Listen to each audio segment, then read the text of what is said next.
Hello friends, welcome back in Agri Mantra channel, changing the way of thinking. Today we are discussing about agriculture current affairs which are most useful for upcoming agricultural competitive exams. Friends, आज हम बात करेंगे 10 नवंबर 2020 के important agriculture current affairs जो exam के point of view से काफ़ी important रहने वाले हैं। इसीलिए वीडियो को एंड तक ज़रूर देखना। उससे पहले एक इन्फॉर्मेशन, अगर आपने अभी तक हमको सोशल मीडिया प्लेटफॉर्म पर फॉलो नहीं किया है तो कर सकते हैं। वहाँ पर आपको latest agriculture current affair dose, PDF notes और इम्पोर्टेंट वीडियोस के लिंक अवेलेबल होते रहते हैं। आज के सेशन में बात करेंगे most important agriculture current affair, लेकिन उससे पहले बैंक एग्जाम की तैयारी करें अनअकैडमी के साथ पूरी। अनअकैडमी के रीजनिंग के टॉप एजुकेटर्स अंकुश लांबा सर लाए हैं फ्री क्लासेस। इन क्लासेस में कवर होंगे इम्पॉर्टेंट टॉपिक जो आपको हेल्प करेंगे रीजनिंग के कंसेप्ट बेटर करने में और एग्जाम में रीजनिंग क्रैक करने के लिए। तो मिस मत कीजिए ये अपॉर्चुनिटी। सारे लिंक डिस्क्रिप्शन बॉक्स में ऑलरेडी डाल दिए हैं। तो एग्जाम की तैयारी पक्की करें अंकुश सर की फ्री क्लासेस के साथ। तो फ्रेंड्स, यहाँ पे अनअकैडमी लेकर आया है स्पेशल क्लासेस जो कि फ्री ऑफ कॉस्ट है। यहाँ पर आपको मंडे, ट्यूसडे, वेडनेसडे, थर्सडे आपको रीजनिंग क्लास मिलने वाली है। तो जो कि अंकुश लांबा सर जो कि बेस्ट एजुकेटर हैं अनअकैडमी पर, वो आपके लिए लेकर आएँ। तो जुड़ना और देखना ना भूलें अनअकैडमी पर। लिंक आपको डिस्क्रिप्शन बॉक्स में मिल जाएगा, वहाँ जाके आप डिटेल ले सकते हैं और ये क्लासेस देख सकते हैं। बाकी अगर आप कोई कोर्स परचेज करना चाहते हैं अनअकैडमी से तो आप मेरा कोड यूज़ करके कोर्सेज को परचेज कर सकते हैं। मेरा कोड है SAURABS सौरभ 10। तो सौरभ 10 कोड है, इसको आप यूज़ करेंगे तो आपको डिस्काउंट मिलेगा आपके कोर्सेज पे। तो जल्दी जाइए, लिंक आपको डिस्क्रिप्शन बॉक्स में दी हुई है, वहाँ पर आपको सारी इन्फॉर्मेशन मिल जाएगी। बाकी अगर कोई कन्फ्यूजन है तो आप कमेंट कर सकते हैं हमको, उसका आंसर वहाँ पे आपको मिल जाएगा।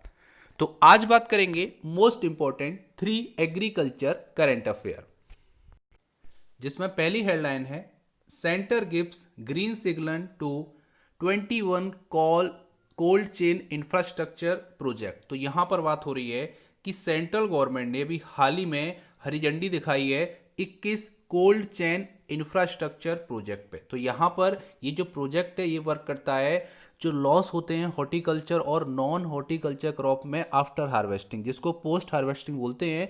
तो पोस्ट हार्वेस्ट लॉसेस को कम करने के लिए ये सेंट्रल गवर्नमेंट की स्कीम है जिसको हरी झंडी दिखा दी गई है, जो कि total 21 cold chain infrastructure project हैं। तो इनके बारे में जानेंगे डिटेल में, ये स्कीम क्या है, इसका क्या उद्देश्य है, कितनी जॉब्स आने वाली हैं इस स्कीम के लॉन्च होने से, इम्प्लीमेंट होने से, सारी इन्फॉर्मेशन लेंगे आने वाली स्लाइड में। वीडियो बहुत इंपॉर्टेंट रहने वाला है, इसीलिए वीडियो को एंड तक जरूर देखें। Second important current affair, the AIKSCC will observe ग्रामीण वंद ऑन नवंबर 26।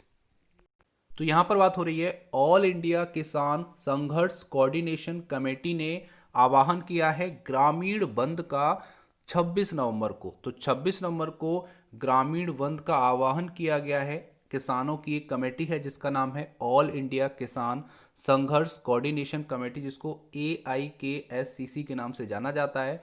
तो यहाँ पर जानेंगे ये जो ग्रामीण बंद है इसको क्यों लाया जा रहा है, इसका आह्वान क्यों किया गया, इनका उद्देश्य क्या है, इनकी मांग क्या है, सारी इन्फॉर्मेशन जानेंगे। और एग्रीकल्चर बिल से रिलेटेड जितने भी इंपॉर्टेंट क्वेश्चन बनेंगे वो भी हम इस वीडियो में डिस्कस करेंगे। तो वीडियो बहुत ही इंपॉर्टेंट होगा और एक करंट अफेयर भी एग्जाम के पॉइंट ऑफ व्यू से काफ़ी इंपॉर्टेंट रहने वाला है। और आज का लास्ट और important current affair, the cotton crop at 356 lakh bale for 2020-21 as per CAIS first estimation. तो यहां पर बात हो रही है CAI मतलब क्या होता है, यहाँ पे कॉटन एसोसिएशन ऑफ इंडिया के जो फर्स्ट एस्टिमेट्स आए हैं जहां पे 356 लाख बेल्स इस बार प्रोड्यूस हुए हैं 2020-21 सीजन में। जानेंगे पिछले सीजन से कितने कम या कितना ज़्यादा कॉटन का यहाँ पर बोल सकते हो प्रोडक्शन हुआ है, इसका MSP कितना है, CAI के बारे में जितने भी इंपॉर्टेंट फैक्ट होंगे वो भी हम यहाँ पे डिस्कस करेंगे। तो स्टार्ट करते हैं आज का मोस्ट इंपॉर्टेंट सेशन। सबसे पहले बात करेंगे तो central government gives green signal to 21 cold chain infrastructure project. तो यहाँ पर कोल्ड चेन के जो इंफ्रास्ट्रक्चर प्रोजेक्ट हैं जहां पर पोस्ट हार्वेस्ट लॉसेस को कम करना उद्देश्य है, क्योंकि यहाँ पर आपको पता है 20 to 30% जो लॉसेस होते हैं आफ्टर हार्वेस्टिंग, उन लॉसेस को अगर हम कम कर देंगे तो फार्मर के पॉइंट ऑफ व्यू से और गवर्नमेंट ऑफ इंडिया के पॉइंट ऑफ व्यू से काफ़ी बेनिफिशियल होगा। तो जान लेते हैं इसके बारे में। सबसे पहले बात करेंगे इंटर मिनिस्ट्रियल अप्रूवल कमेटी, जिसको IMAC के नाम से जाना जाता है, meeting chaired by union minister for food processing Narendra Singh Tomar. अब यहाँ पे आपके कंफ्यूजन हो रहा होगा कि ये फूड प्रोसेसिंग मिनिस्टर जो है वो नरेंद्र सिंह तोमर कैसे हैं। तो जब से हरसिमरत कौर बादल जी ने, आपको पता होगा, जब से एग्रीकल्चर बिल पारित हुए लोकसभा से, मतलब 17 सितंबर को जब पारित हुआ था, तो उसी दिन हमारी union minister for food processing industry Shrimati Harsimrat Kaur Badal ने रिजाइन दे दिया था।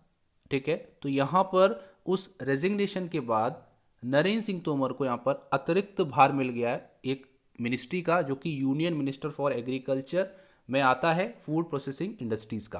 तो इसकी बात करेंगे तो अभी इस पद को संभाल रहे हैं नरेंद्र सिंह तोमर, जो कि यूनियन मिनिस्टर ऑफ एग्रीकल्चर हैं, ये आपको पता होगा। तो यहाँ पर कंफ्यूज आपको बिल्कुल नहीं होना है, यहाँ पर बात वही हो रही है जो आपको पहले करंट अफेयर में बताई गई है। तो यहाँ पर एक मीटिंग हुई IAMC की, जिसके चेयर थे, अध्यक्ष थे union minister for food processing Narendra Singh Tomar, has approve 21 project. उन्होंने इस मीटिंग में 21 प्रोजेक्ट को अप्रूवल दिया है, लेवरेजिंग इन्वेस्टमेंट वर्थ ₹443 करोड़। तो यहाँ पे टोटल जो इन्वेस्टमेंट है वो 443 करोड़ है, प्लस इसमें कुछ ग्रांट दिया गया है। ग्रांट मतलब होता है एक तरह का अनुदान, और दिया गया है 189 करोड़ का under the scheme for integrated cold chain and value addition. तो कौन सी स्कीम है? Integrated cold chain value addition के लिए इतना मनी यहाँ पे अप्रूवल किया गया है IMAC की मीटिंग में, जिसके चेयरमैन थे हमारे नरेंद्र सिंह तोमर। इतना आपको पता रखना है, ठीक है। उम्मीद करते हैं यहाँ तक आपको करंट अफेयर समझ में आया होगा। आगे यहाँ पे बोला गया है, Tomar said these project would benefit farmers and consumers. तो यहाँ पर ये जो प्रोजेक्ट हैं ये इंप्लीमेंट होंगे जिससे डायरेक्ट बेनिफिट होगा फार्मर्स को और कंज्यूमर्स को, ठीक है। उन्होंने बोला है and urge officer to expedite the implementation of the approved project. तो यहाँ पर अर्ज की बात करेंगे, अर्ज मतलब होता है आग्रह करना होता है, ठीक है। और आपका जो एक्सपीडाइट है इसका मतलब होता है शीघ्र। तो उन्होंने जितने भी ऑफिसर्स थे उनसे शीघ्रता से ये जो प्रोजेक्ट हैं इनको इम्प्लीमेंट करने की बात की है, ठीक है। उन्होंने आग्रह किया है कि शीघ्रता से जितने भी प्रोजेक्ट हैं उनको इम्प्लीमेंट किया जाए जो अभी हाल ही में अप्रूवल जिनका मिला है, ठीक है। तो यहाँ पर ये बात की है नरेंद्र सिंह तोमर ने।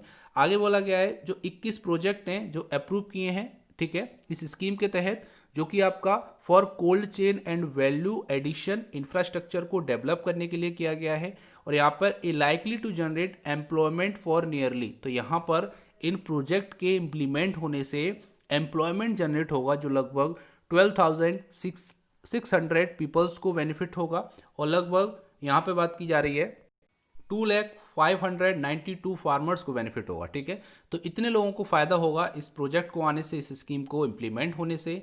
खासकर ये जो स्कीम है, ये जो प्रोजेक्ट है, ये यहाँ पर इंडिया के कुछ मेन स्टेट हैं वहाँ पर इम्प्लीमेंट किया जाएगा जहाँ से ज़्यादा रिटर्न आने की उम्मीद है। आंध्र प्रदेश हो गया, गुजरात, हिमाचल प्रदेश, जम्मू कश्मीर, केरला, नागालैंड, पंजाब, तेलंगाना, उत्तराखंड और यूपी। ये कुछ ऐसे स्टेट हैं जहाँ पर ये जो प्रोजेक्ट हैं उनको ज़्यादातर केसेस में इम्प्लीमेंट किया जाएगा। बाकी और भी स्टेट हैं लेकिन ज़्यादा फोकस किया जा रहा है इन खास स्टेट्स पे। आगे यहाँ पे बोला गया है कि इस प्रोजेक्ट को, इस स्कीम को जमीनी स्तर पर उतारने का, इम्प्लीमेंट करने का जो उद्देश्य है वो है to reduce post harvest losses. तो यहाँ पे पोस्ट हार्वेस्ट लॉसेस को कम करना, जो कि हॉर्टिकल्चर के और नॉन हॉर्टिकल्चर प्रोड्यूस के लॉसेस हैं उनको कम करना है। And provide remunerative price to farmers. तो रेम्यूनरेटिव मतलब होता है पारिश्रमिक, ठीक है। जो परिश्रम करते हैं उसका जो मूल्य दिया जाता है, जो वैल्यू दी जाती है, जो रुपए दी जाते हैं, उसको बोलते हैं रेम्यूनरेटिव पारिश्रमिक। तो यहाँ पर फार्मर्स को उनका पारिश्रमिक प्रोवाइड कराने के लिए और हॉर्टिकल्चर और नॉन हॉर्टिकल्चर प्रोड्यूस का लॉसेस कम करने के लिए, जो कि पोस्ट हार्वेस्ट लॉसेस की बात हो रही है, ठीक है। आगे अगर हम बात करेंगे तो यहाँ पर यह भी बोला गया है कि 8 project approved in another meeting. एक और मीटिंग हुई, उसमें 8 अलग प्रोजेक्ट को अप्रूवल मिला है, जिससे लगभग एम्प्लॉयमेंट जनरेट होगा, लगभग 2500 पीपल को यहाँ पर एम्प्लॉयमेंट मिलेगा। मतलब 2500 पीपल्स को डायरेक्टली यहाँ पर बेनिफिट मिलेगा, उनको यहाँ पर जॉब मिलेगी। अब यहाँ पर बात आती है, थोड़ा सा जान लेते हैं इस स्कीम के बारे में, जिसका नाम है scheme for integrated cold chain and value addition infrastructure. ये आपकी लॉन्च हुई थी 2008 में, तो ये 2008 से चल रही है, ठीक है। इसको मॉडिफाई किया जाता है, लेकिन आपको याद रखना है 2008 में ये आपकी इम्प्लीमेंट हो गई थी, जब से इसको चलाया जा रहा है। उम्मीद करते हैं यहाँ तक आपको करंट अफेयर समझ में आया होगा, हेल्पफुल लगा होगा। अगर हेल्पफुल लग रहा है तो वीडियो को अभी लाइक करो और इस वीडियो को सभी ग्रुप्स में शेयर करो। आज की वीडियो का टारगेट है केवल और केवल 300 लाइक्स का, तो वीडियो को लाइक करो ताकि हमको मोटिवेशन मिले और ऐसे ही वीडियो आपके लिए लाते रहें, जो कि आपके एग्जाम के पॉइंट ऑफ व्यू से काफ़ी इंपॉर्टेंट रहते हैं। आगे चलते हैं, एक और important current affair. The AIKSCC will observe ग्रामीण बंद ऑन नवंबर 26। तो यहाँ पर AIKSCC मतलब ऑल इंडिया किसान संघर्ष कोऑर्डिनेशन कमेटी ने आह्वान किया है 26 नवंबर को ग्रामीण बंद का। अब जान लेते हैं ये बंद क्यों लाया जा रहा है। तो यहाँ पर है, in the first dharna after the lockdown the farmer have asked to the central and state government to withdraw the 3 anti farmer act which they said were detrimental to their interest. तो यहाँ पर बोल रहा है कि लॉकडाउन के बाद जब पहला धरना हुआ था, तभी उस टाइम पे फार्मर्स ने सेंट्रल गवर्नमेंट और स्टेट गवर्नमेंट से कहा था कि वो जो 3 एंटी फार्मर एक्ट हैं जो बिल पारित हुए हैं, उन तीनों बिल को विड्रॉ कर लिया जाए, ठीक है, उनको निरस्त कर दिया जाए। क्योंकि उनका कहना है कि ये क्या करते हैं, फार्मर के इंटरेस्ट पर हानि पहुंचाते हैं। मतलब है कि फार्मर का जो प्रॉफिट है वो इन बिल के आने से और कम हो जाएगा, उनको जो अधिकार मिले हैं, जो हक मिले हैं, वो कम हो जाएंगे, ये कहना है कमेटी का। अब यहाँ पे बात आती है कि वो कौन से 3 बिल हैं जिनके बारे में बात हो रही है, जिनको वापस लेने की बात हो रही है, जिनको एंटी फार्मर बिल घोषित किया गया है। तो सबसे पहला जो बिल था उसके बारे में बात करेंगे, तो वो आपका बिल था the farmer produce trade and commerce bill 2020, ठीक है। दूसरा बिल था the farmer agreement of price assurance and farm service bill 2020, और तीसरा बिल था the essential commodity amendment act 2020। ये 3 बिल जिनको एंटी फार्मर एक्ट घोषित किया गया है फार्मर्स के द्वारा, कुछ कमेटी हैं फार्मर्स की, उनके द्वारा। यहाँ पे बोला जा रहा है द AIKSCC, तो यहाँ पर ऑल इंडिया किसान संघर्ष कोऑर्डिनेशन कमेटी ने बोला है कि 12 दिन के लिए एक कैंपेन चलने वाला है जहां पर हम विरोध प्रदर्शन करेंगे, और जो यहां पर स्टार्ट होगा नवंबर 11 से। तो 11 नवंबर से ये कैंपेन स्टार्ट हो रहा है, जहां पर हम दोबारा से विरोध प्रदर्शन करेंगे। अभी हाल ही में 18 स्टेट्स के फार्मर सड़क पर आए थे, जिन्होंने रोड यहाँ पर बोल सकते हो जाम किया था। 4-4 घंटे तक यहाँ पर रोड जाम किए गए फार्मर्स के द्वारा, और रेलवे ट्रैक जाम किया गया। तो अब यहाँ पर 11 नवंबर से दोबारा से 12 दिन कंटिन्यू कैंपेन चलेगा, विरोध प्रदर्शन होगा। इनका उद्देश्य यही है, मांग यही है कि जो 3 बिल पास हुए हैं, पारित हुए हैं, उनको वापस लिया जाए, उनको रद्द किया जाए। अब यहाँ पर बिल की बात आती है, थोड़ा सा आपको आइडिया दे देता हूँ कि 5 जून को ये आपका ऑर्डिनेंस आया, अध्यादेश आया था। 17 सितंबर को लोकसभा से मेन जो आपके फर्स्ट और सेकंड बिल हैं पास हुए, फिर 20 सितंबर को राज्यसभा से वो दोनों बिल पास हुए। 22 सितंबर को जो तीसरा वाला बिल था वो राज्यसभा से पास हुआ, और फाइनली 27 सितंबर को राष्ट्रपति जी का बोल सकते हो उनकी मंजूरी मिल गई उन बिल के लिए, और वो ऑल ओवर द इंडिया पारित हो गए। इतना आपको ये डेट याद रखनी है, यहाँ से भी क्वेश्चन आ सकते हैं। आगे बात कर लेते, तो यहाँ पर बोला जा रहा है इट विल ऑब्जर्व ग्रामीण बंद ऑन 5 नवंबर 26 नवंबर। तो यहाँ पर बात हो रही है, इन्होंने ये भी ऑब्जर्व किया है, इन्होंने आह्वान किया है कि 26 नवंबर को हम ग्रामीण बंद का आह्वान करते हैं, ठीक है। तो एक तरह से बोल सकते हो ग्रामीण क्षेत्र के जितने भी लोग होंगे, जितने फार्मर जो कि विरोध करते हैं एग्रीकल्चर बिल का, उनकी तरफ से ये बंद होगा, तो इसीलिए इसका नाम रखा गया है ग्रामीण बंद।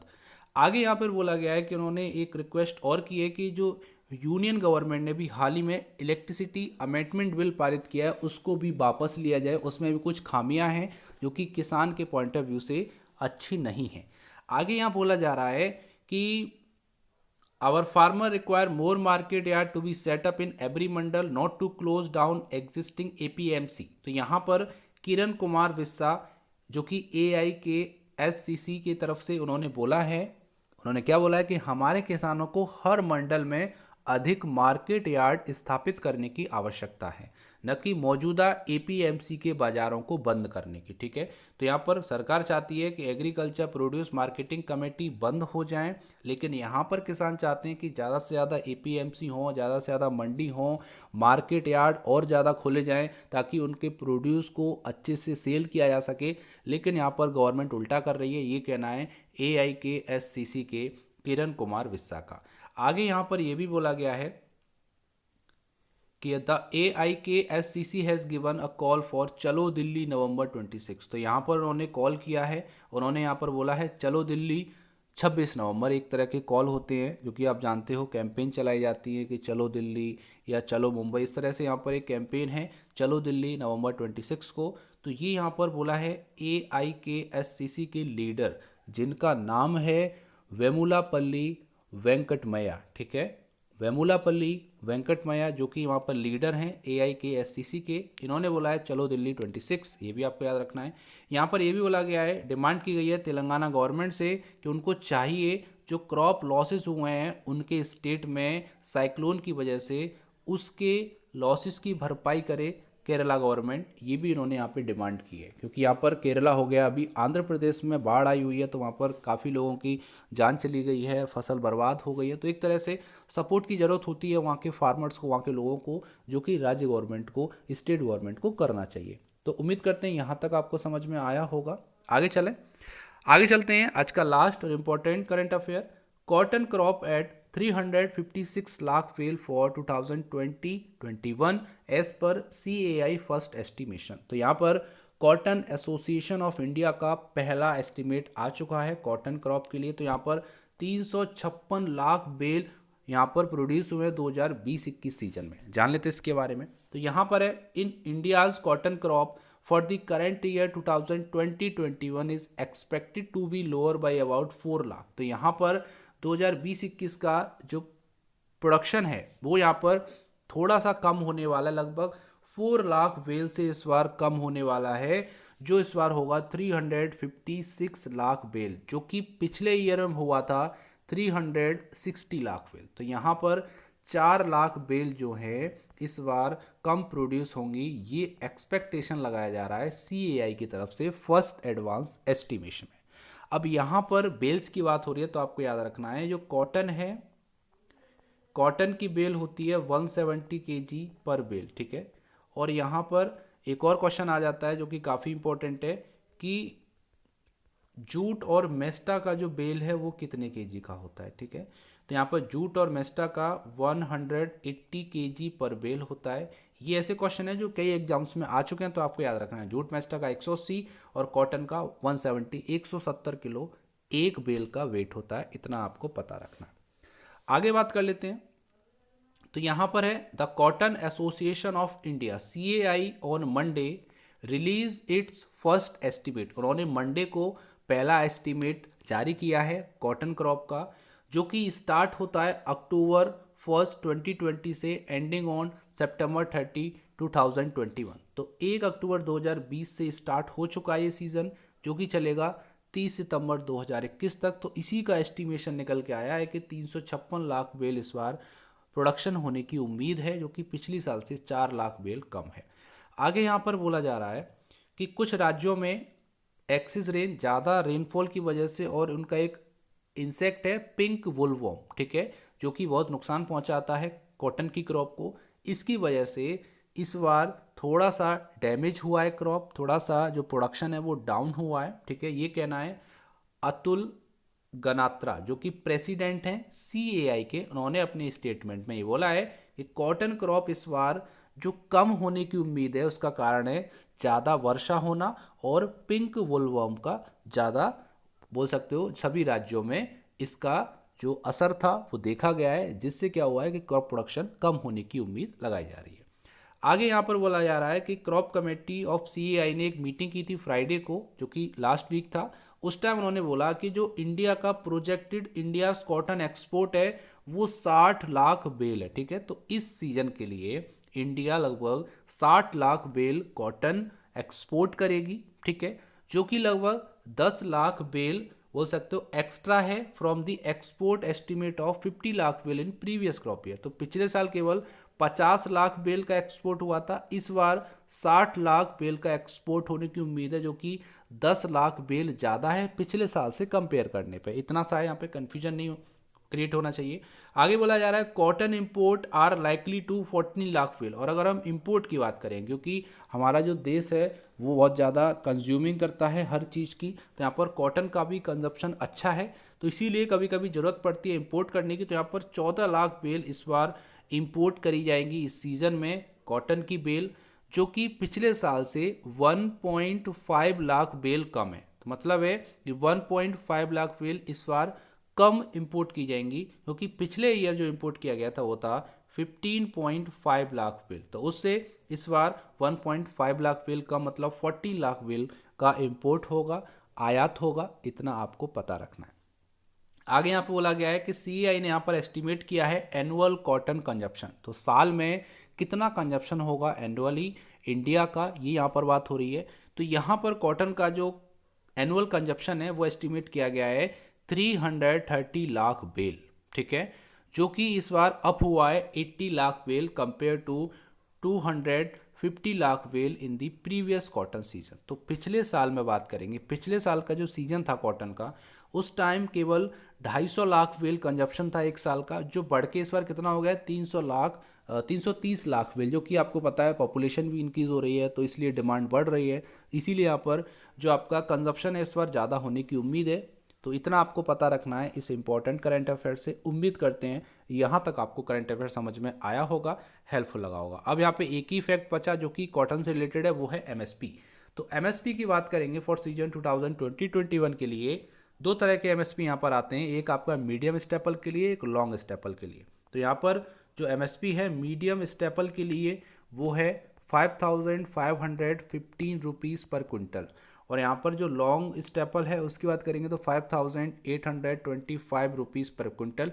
ये भी आपको याद रखना है, यहाँ से भी क्वेश्चन आ जाता है। तो उम्मीद करते हैं यहाँ तक आपको समझ में आया होगा। अगर समझ में आया है, हेल्पफुल लग रहा है, तो वीडियो को अभी लाइक करो, क्योंकि आज का वीडियो का टारगेट है केवल और केवल 300 लाइक्स का। तो वीडियो को जल्दी लाइक कर दो। अब चलते हैं आज के प्यारे से क्वेश्चन की तरफ, लेकिन उससे पहले बात करेंगे पिछले वीडियो में पूछे गए क्वेश्चन के आंसर के बारे में। क्वेश्चन था headquarter of WTO is located at, तो वर्ल्ड ट्रेड ऑर्गेनाइजेशन का हेडक्वार्टर कहाँ पर है, ये क्वेश्चन था। इसका आंसर है जेनेवा, स्विट्जरलैंड में। सभी स्टूडेंट ने सही आंसर किया है। अब चलते हैं आज के प्यारे से क्वेश्चन की तरफ। तो क्वेश्चन है largest producer of fenugreek in the world is, तो फेनुग्रीक मतलब होता है मेथी, तो मेथी का सबसे बड़ा प्रोड्यूसर कौन है पूरे वर्ल्ड में, ये आपको कमेंट बॉक्स में लिख के भेजना है। तो जल्दी से टाइप कीजिए आंसर और भेज दीजिए हमारे चैनल पर। हम आपके वैल्यूएबल कमेंट का बेसब्री से इंतजार कर रहे हैं। तो ये था आज का इंपॉर्टेंट सेशन। उम्मीद करते हैं सेशन पसंद आया होगा, हेल्पफुल लगा होगा। अगर हेल्पफुल लगा तो वीडियो को शेयर जरूर करना सभी व्हाट्सएप ग्रुप में।